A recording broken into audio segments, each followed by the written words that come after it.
que nos vamos a meter en un tema para prestar mucha atención. No intentamos en Avila Cancha adelantarnos a los acontecimientos, pero claro, cuando en la última reunión de comité ejecutivo de la Asociación del Fútbol Argentino se deslizó, y lo consultábamos a fuentes seguras, la idea del fair play financiero para el 2025, por supuesto que nos preguntamos bajo qué condiciones un fair play financiero en el fútbol argentino. Señalo esto porque en Europa, sobre todo en Inglaterra, hay una situación que es comprometida para ciertas instituciones en el marco de los severos planes de fair play financiero que existen tanto por la UEFA como por la Premier League. Lo tenemos conectado del otro lado de la línea al doctor Pablo Barbieri. Usted ya lo conoce, especialista en Derecho Deportivo en la Argentina, quien sin lugar a dudas nos va a orientar ante este tema que, reitero, indudablemente se va a discutir en el fútbol argentino en los próximos meses. Pablo, te saluda Carlos Aira junto a Nehuen Ríos aquí en Avila Cancha. ¿Cómo estás? Carlos, Nehuen, ¿cómo andan ustedes? Muy bien, pasados por agua. Pasados por agua, indudablemente, en este temporal que nos toca transitar, Pablo. Bueno, fair play financiero, ¿qué tema? Yo recuerdo que en días de la extinta Superliga estuvo ahí, en el candelero, el tema fair play financiero. Pero, a ver, contanos, ¿qué es el fair play financiero en sí? ¿De qué estamos hablando en términos jurídicos? Bueno, se los voy a graficar de una manera muy simple. Fair play financiero implica un club, una entidad deportiva tiene determinado tipo de ingresos bajo un presupuesto con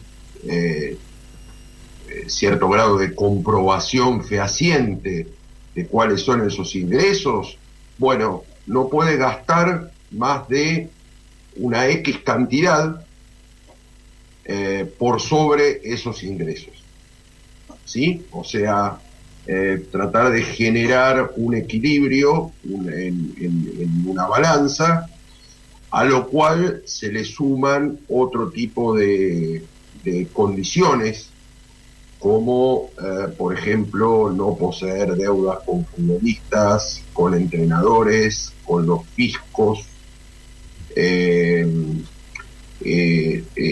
no poseer dentro de sus balances un patrimonio neto negativo, en planes que en la Unión Europea de Fútbol se controlan en evolución cada 3 años, y que varias ligas europeas han introducido dentro de su propia reglamentación o de su propia normativa, para tratar de generar 2 objetivos paralelos. Por un lado, asegurar las condiciones de competencia desde un punto de vista mucho más transparente, y por otro lado, la de, en cierto modo, cuidar o proteger la integridad de los patrimonios de los clubes. Vos tenés en cuenta, o ustedes, mejor dicho, tengan en cuenta, que estamos hablando en la mayor parte de los casos de clubes constituidos como sociedades comerciales, ¿sí? Y aún así, en esas condiciones, se establecen mecanismos de esta naturaleza que no son más que mecanismos de control ejercidos o por la Unión Europea de Fútbol, en el caso de el fútbol continental europeo, o por cada una de las ligas dentro de cada torneo o de cada competición. Eso, en líneas generales, es el fair play financiero. Después, obviamente, si te internás en cada una de las normativas particulares, vas a encontrar situaciones de distinta naturaleza. Los grados de endeudamiento a veces son un poco más elásticos, a veces son un poco más ajustados, pero en líneas generales esa es la cuestión que empezó allá por los años 2010, 2011, como disposición en la Unión Europea, y que a medida que fue avanzando se fue incorporando a cada una de las ligas, no todas, pero sí varias ligas, la española, la inglesa, la italiana, etc. Vos sabés, Pablo, que estuve indagando el tema del fair play financiero en distintos lugares del mundo, y claro, cada país tiene su normativa, pero hay un punto aquí, que es el punto de la competencia. Digo, el fair play financiero que tiene una incidencia en la competencia deportiva. Es muy interesante ver cómo el fair play financiero ha generado, por ejemplo, y esto es algo del fútbol, en el vóley de Brasil, que es, por ahí nosotros no tenemos dimensión aquí en la Argentina, ha generado, por ejemplo, que se haya cambiado la correlación histórica de fuerzas, ¿no? Y algo similar ha sucedido, por ejemplo, también con un fair play financiero en Alemania hace un tiempo. Entonces digo, por esto es muy importante, si esto llega al fútbol argentino, ¿bajo qué condiciones? Te sumo un dato más, perdón, Pablo. Digo, la Fórmula 1 tiene un límite presupuestario y la negociación de las escuderías fue sacar de ese límite presupuestario el sueldo de los pilotos y los ingenieros de altos cargos, porque era el sueldo de los pilotos significaba casi el 30% de ese límite presupuestario. Claro, por eso son normativas estrictas, pero laxas según la actividad y según el país. Claro, acá normalmente en el fair play financiero europeo, lo que queda fuera del alcance de estas limitaciones son la inversión en obras de infraestructura, de mejoramiento de instalaciones, de campos y de estadios, y en algo que fue muy cuestionado, muy controvertido, se ha involucrado los ingresos por patrocinio, ¿sí? Que generó una situación de mucho debate, sobre todo dentro del fútbol inglés. Ahora, vos trasladás esto o intentás trasladar esto al fútbol argentino. A ver, nosotros tuvimos una suerte de esbozo muy incipiente y una tentativa muy, a ver cómo decirlo, tímida, de fair play financiero con la vigencia de la Superliga Argentina de Fútbol. Determinado tipo de mecanismos de control que ahí se habían establecido, por ejemplo, cómo se pagaban las remuneraciones de los jugadores, apuntaban a una suerte de inicio de un camino de un fair play financiero. Bueno, todos sabemos cómo terminó la Superliga Argentina de Fútbol. Sin perjuicio de que no creo que haya sido pura y exclusivamente por esto, sino que la gestión misma de la Superliga, y esto lo conversamos varias veces, fue en su momento muy pobre, se barrió con esta tentativa. Entonces, ahora, sí. En el fútbol argentino tenemos determinado tipo de reglamentación, como por ejemplo las licencias o el régimen de licencias. Hay un reglamento de licencias que deriva del reglamento de licencias de Conmebol, que los clubes tienen que cumplir para competir de Conmebol en competiciones sudamericanas, y el argentino, el de AFA, dentro de las competiciones locales, donde se establecen determinado tipo de marcos de documentación económica que hay que reunir o que hay que presentar para poder tener esa licencia de manera expedita año tras año. Pero no hay control de los equilibrios, ¿sí? No hay una exigencia de equilibrio. Claro, claro. Fíjense ustedes que nosotros, a ver... Disculpame, Pablo, y en el fútbol argentino queda muy expuesta esa falta de equilibrio. Claro. En los 28 clubes de primera división que tienen realidades distintas y algunos clubes se manejan con la realidad, con la menor cantidad de contratos posibles, con una institución ordenada, y en otros casos, bueno, sin dar nombres propios, nos encontramos ante situaciones que debieran ser irregulares. Sí, o por lo menos uno considera que debieran ser irregulares. Son irregulares, es decir, son irregulares. En la lógica de una competencia no me cabe la menor duda. Claro, porque todo esto tiene un trasfondo, es decir, o ahí es donde nosotros tendríamos que ver cuál es el trasfondo del fair play financiero que se pretende, si es que finalmente se puede lograr. Si vos me preguntás a mí particularmente, yo creo que el fair play financiero tiene que servir para generar condiciones de competitividad o de competencia mucho más equilibradas. Eso no significa que van a igualarse los clubes, es decir, los clubes más importantes van a seguir teniendo ventaja sobre los menos importantes. Ocurre esto en todas partes del mundo, más allá de la existencia de fair play financiero o no.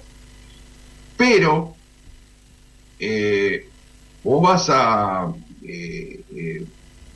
terminar, entre comillas, con determinado tipo de prácticas que atentan contra la competencia o contra la competitividad. Por ejemplo, vos contratás un jugador extranjero, no le pagás al jugador extranjero, el jugador extranjero queda con una deuda. ¿A dónde va a recurrir el jugador extranjero para el reclamo de esa deuda? ¿Va a recurrir a la justicia argentina? No, recurre a FIFA. Entonces, ingresás en los plazos del trámite ante el hoy Tribunal del Fútbol FIFA, y posteriormente ante un recurso ante el TAS, ante el Tribunal Arbitral del Deporte, con una deuda que sabés positivamente que se te va a consagrar y que vas a tener una condena. Entonces, ¿cómo manejás el tema? Y bueno, vas utilizando los recursos de manera tal de que una medida inhibitoria que puede surgir por parte del TAS no te afecte el libro de pases. Entonces te metes en el libro de pases y incorporás, ¿no? Cuando en realidad no deberías poder incorporar. Bueno, hay dos clubes grandes, Pablo, que están en esta situación. Sin nombres propios. No voy a hacer nombres. No, claro, pero los oyentes ya se dieron cuenta de que estamos hablando, ¿está claro? Claro, por lo menos hay dos clubes grandes, por lo menos. Entonces, después terminás con a ver cómo decirlo, con la incoherencia de un club en concurso preventivo, lo cual implica que ha generado todo un movimiento jurisdiccional que ha obligado a sus acreedores a verificar sus créditos, que ha generado determinado tipo de limitaciones y de imposibilidades de cobro, y ese club en pleno concurso preventivo contrata a uno de los 4 técnicos más caros en ese momento de la República Argentina. Claro, ¿no? Claro. Entonces, desde ahí es donde partiría un fair play financiero. Ahora, no significa esto que sea fácil hacerlo, no significa esto que sea inmediato o instantáneo. Yo creo que los procesos de fair play financiero tienen que llevar mínimo un par de años, si se aplican, pero sí sería una buena señal el poder instalar el tema y poder comenzar a trabajar determinado tipo de procesos o proyectos o regulaciones, sabiendo positivamente que la Liga Profesional de Fútbol no se va a convertir en la MLS, ¿sí? Ni tampoco se va a convertir en la Premier League. No va a ser esto no va a suceder por infinidad de situaciones, y hasta incluso, me animo a decirte, está bien que no se convierta en la Premier League o en la MLS. Claro, correcto, claro. Está bien, porque es correcto, vos tenés que mantener cierto grado de identidad y diferenciarte. Ahora, eso no significa que vos no tengas que buscar determinado tipo de mecanismos. El tema es cómo, cuándo y dónde. Son 3 preguntas que hay que responderse si es que existe realmente la voluntad de la dirigencia del fútbol de armar un sistema de esta naturaleza. Ahora, ¿hay algún tipo de imposición internacional? FIFA había declarado en su momento que quería que todas las ligas del mundo, que estén obviamente en la FIFA también ahí representadas, empiecen el plan de fair play financiero. Bueno, en la Superliga se sancionó a San Lorenzo, a Newell's en el año 2017, a esas 2 instituciones, pero digo, el plan debe ya es una imposición internacional, es algo que están buscando también ya la AFA para esclarecer todas estas cuestiones, los clubes también mismos. Es decir, la FIFA no impone que existan mecanismos de fair play financiero. No está dentro de sus estatutos, ni tampoco lo exige a cada una de las asociaciones, federaciones o ligas. Surgiría de una necesidad o de la voluntad de la dirigencia deportiva, en este caso futbolística, argentina, que lo puede colocar en sintonía con los mecanismos ya conocidos, o que puede armar un mecanismo propio, para lo cual hay que trabajar mucho. Claro, es decir, no solamente trabajar mucho, sino que hay que sincerarse mucho. Yo el otro día estaba viendo, por un tema profesional, un balance de un club importante. En el año 2014, ese club tenía patrimonio neto negativo. El patrimonio neto negativo es uno de los síntomas más elocuentes y evidentes de una situación de insolvencia. ¿Sí? Ese club, en el libro de pases siguiente, incorporó, creo que 10 u 11 futbolistas, ¿no? Entonces, claro, desde ese punto de vista es quizá de donde deberíamos trabajar. Obviamente son procesos que llevan su tiempo y son procesos duros, ¿sí? No tendría lugar la colecta de Maratea dentro de un fair play financiero. No tiene lugar la colecta de Maratea dentro de un fair play financiero. Si vos tuvieras una sociedad anónima deportiva, quizás sí, porque sería un aporte que realiza el grupo empresario dueño de las acciones del club. Pero en el marco de las asociaciones civiles, la colecta de Maratea es incompatible con un fair play financiero. El tema es que las sociedades anónimas deportivas en el mundo, cuando se complica, venden, se van, cierran, digo, y acá, gracias a Dios, no existe esa posibilidad. Y Racing, el caso Racing en la década del 90, principios de los 2000, cambió también estas cuestiones para las asociaciones civiles y marcó un precedente, digo, el marco legal en Argentina. Bueno, ahí perdimos la conexión con el doctor Barbieri. Veníamos hablando de un tema muy sensible, muy pero muy sensible, que tiene que ver con esta posibilidad que se está discutiendo en el seno del fútbol argentino, de las dirigencias, que lo ha puesto arriba de la mesa el propio presidente, de la Casa Central, que es la posibilidad de fair play financiero. Ahí recuperamos la comunicación. Sí, me había quedado sin señal. Sí. A ver, esta cuestión tan singular que tiene que ver también con la razón de los clubes, ¿no? La razón de asociación civil o, en un futuro, no se sabe, de sociedades anónimas deportivas. Ahora, Pablo, te llevaba a otro lugar para ir cerrando esta comunicación, agradeciéndote un montón, porque cumple la idea nuestra, que es preguntar para escuchar y aprender. Digo, intentar, aunque sea, dar cuenta de lo que puede ser en un futuro el fútbol argentino, un fair play financiero que tal vez cambie cierta correlación de la competencia. Tiene que ver con los parámetros. Bueno, un fair play financiero, perfecto. ¿Bajo qué parámetros? Bueno, acá tenés varias alternativas. Yo, por lo menos, conociendo un poco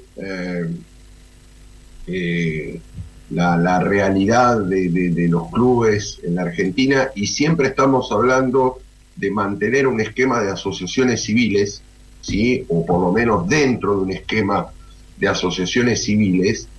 Yo creo que el tema es balancear ingresos con egresos, establecer o comprobar cuál es el origen y la ruta real y genuina de los ingresos y el origen real y la ruta genuina de los egresos. Qué tema sensible, ¿eh? Y bueno, claro. Pero en realidad esto es así. Claro. Y por otro lado, establecer determinado tipo de parámetros que tienen que ver con la inexistencia. Yo no hablo de inexistencia de deudas, A ver, endeudarse a veces no es malo.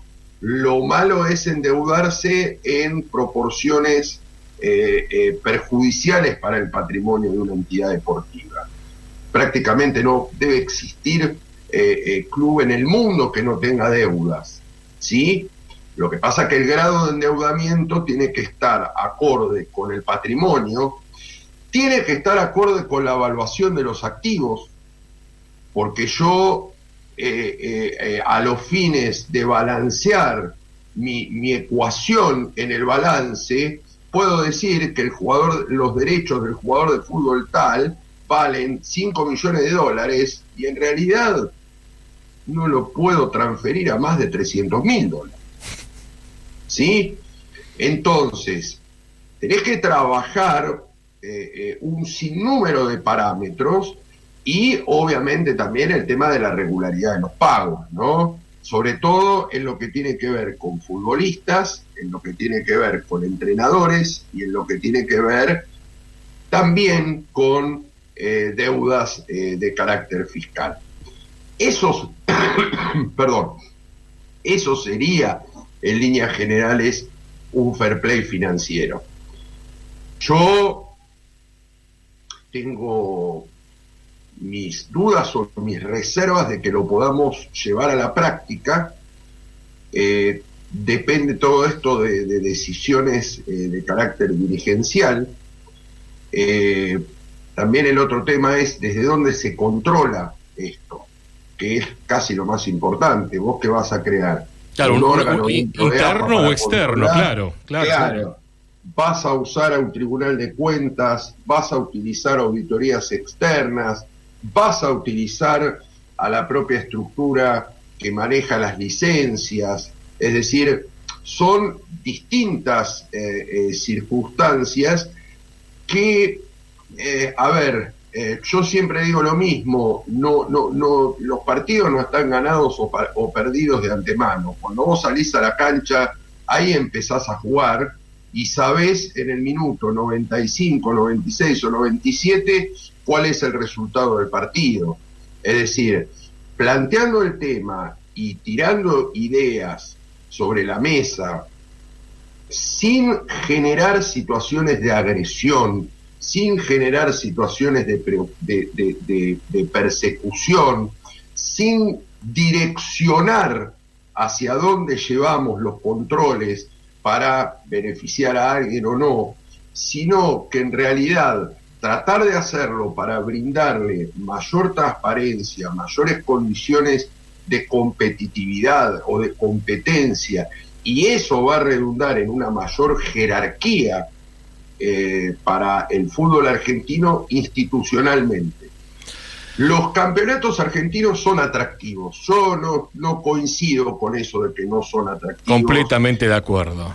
Todo muy atractivo los campeonatos. El año pasado estuvimos viendo quién se iba al descenso, e incluso hubo que jugar un partido de desempate.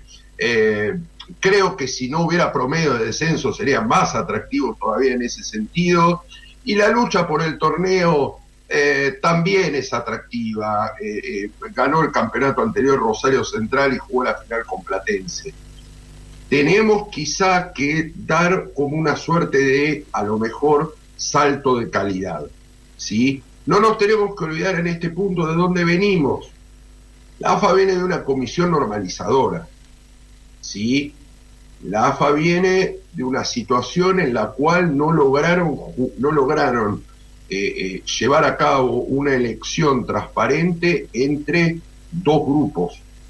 Y la AFA viene de una situación económico-financiera propia de una entidad que podría haber sido tranquilamente concursada o quebrada. Es difícil llevar adelante todas estas reformas y todas estas transformaciones teniendo además que cumplir con determinado tipo de necesidades, como dotar a las elecciones de competencia. No, está claro. Y de determinado tipo de cuestiones. Bueno, es tratar de dar un salto de calidad. Me parece que de eso se trata. Doctor Pablo Barbieri, gracias por esta visión sobre un tema, reitero, que pasó de largo, no para nosotros en Abrir la Cancha, y tiene que ver con el fair play financiero en el fútbol argentino. Un abrazo grande, gracias. Abrazo a ustedes y gracias. Saludos.